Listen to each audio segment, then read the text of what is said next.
Hey, Irrited will make some good points, and honestly, this is probably going to take me a couple of parts because patent, copyright law, DMCA versus fairy tales, that is such a complex and broad subject, it's not even funny. First off, here's the primary difference between copyright and patent. Patent law and patents are designed to protect innovations. For the most part, with few exceptions, it's 15 years. Yes, in some cases a patent extends further, but patents expire, and for the most part, you got 15 years to make the use of your innovation. After that, other people are allowed to use it. Copyright law was designed to protect artists. So, copyright law has a much different expiration. Copyright expires after 150 years. After 150 years, because the idea is to protect it for the lifetime of the artist and then a little bit beyond, and humans only live so long. After that, it becomes public domain. You know, at some point, somebody invented the song Happy Birthday.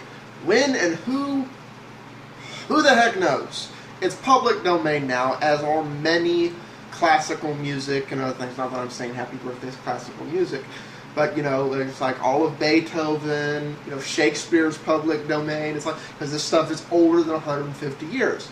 The general mentality behind copyright expiring is that if it's still around after that long, it's a cultural thing. And it shouldn't be boxed up because it's an asset to the culture as a whole. And it should be able to be distributed and so forth. Which I happen to agree with both points. Now, he says software should be copyrightable. I firmly and adamantly, completely and totally disagree. And this is the big rub. The law has still, to this day, has not caught up to the same. Software as a whole, I do agree, should be patentable. And it should be patentable because at the end of the day, the person who decides how that software is used, who can do what with it, and what's going on, is the patent holder. Not the creator, the patent holder. Now, people still talk about, well, patents are bad, patents are bad, patents are bad. Patents are not bad. All patents do is they say, I, as the patent holder, am in charge of what happens with this. People who are for free software and open source should be for every single piece of software that exists being patented. Because if they create a good piece of software and they patent it, and they write it and they say, we're licensing this software under a general use license, and the terms of the general use license are the source code and credits must be visible no matter how this software and code is being used. That's generally how a general use license is worded and distributed. You can only enforce that if you hold the patent, and then you can really only enforce it for 15 years. So they should be all for that being every single piece of software being patented so they can enforce that. Because if they don't patent it legally, there is nothing to stop some company from coming along and patenting their work. And why you can get that patent overturned, it ain't cheap, it ain't fast, and rather it'll happen. So all software should be patented. And then the patent holder, which ideally is the creator, determines how this software is distributed to the world. I prefer they choose open source, but at the end of the day, it's their creation, it's their choice. If it was copyright, it's giving a monopoly to people, which is not a good thing and is never good. And at the end of the day, that's not. Now, I will say some software should be copyrightable. For example, when it comes to an operating system, part of it is code, that should be patented. Part of it is a general look and feel, which is a concept, which is neither patentable or copyrightable, but the unique way in which it is done is arguably patentable.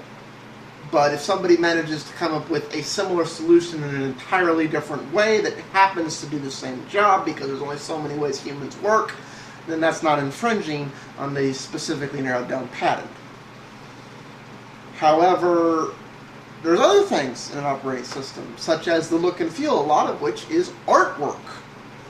You know, I got this effect, polish, just right. I would argue that that should be copyrightable, because it is a form of art. And at the end of the day, artists should be in charge of how their works distribute. They can license it, they can give it away, they can go sign. It's like, and on the internet, it's like any operating system. Windows OS 10 and any distro of Linux, you will find some little, that has a community behind it, you will find some little place where people have created beautiful pieces of art in the form of wallpapers. I think those should arguably be copyrightable. Would most people sell them, or are they a passion of love that they just publish? Here it is, enjoy it. So, yeah. Now, he brings up parodies and fair use. Okay, these are different things. First off, let me explain how the DMCA came about. What the DMCA was designed to combat, but it was a very poorly written law. Prior to the digital age, here was the standard for copying something, and those of you who grew up in the age of cassette tapes and other things, like, here was what you did. You had a cassette tape recorder, and you had a cassette you bought somewhere. You stuck the cassette in your player, you stuck the cassette tape recorder up to it, and you recorded a copy of the song you wanted to turn your friend onto, and you gave them the copy. Okay, under the law, you were legally allowed to do this 2 times. You could share with 2 friends. At the end of the day, this helped make songs more popular, and if they liked it, they went and bought, you know, they went and bought stuff from that artist, which made the record industry money. When technology became digital and all this stuff became bits in a computer, see, when I made a copy like that, it degraded. When it became bits in a computer, a copy is a perfect reproduction. And there were a lot of share services. That was exactly what they did. They shared it twice. Only their copies were perfect, so then their copies could be shared twice. And their copies could be shared twice. And before you knew it, you had 1 million copies that were all as good as the original. Whereas if my friend I gave the cassette tape to made a copy of it, it would get progressively worse and worse and worse as the technology went on. The more copies, the worse it got. So that was written about to try and redress that. Now, unfortunately, this made a lot of things illegal that arguably are protected and should still be protected under fair use. As far as music goes, a recent example would be Hey Ya, Charlie Brown. It's still on YouTube. It's never going to die. It's not really popular anymore. But the persons who created that were actually sued by the copyright holders of Hey Ya. Not the artist, the copyright holders. Like, usually the artist isn't the copyright holder. I know that's really sick and sad, but that's the way it usually works. And even the lawyer representing the case went out on camera and publicly said,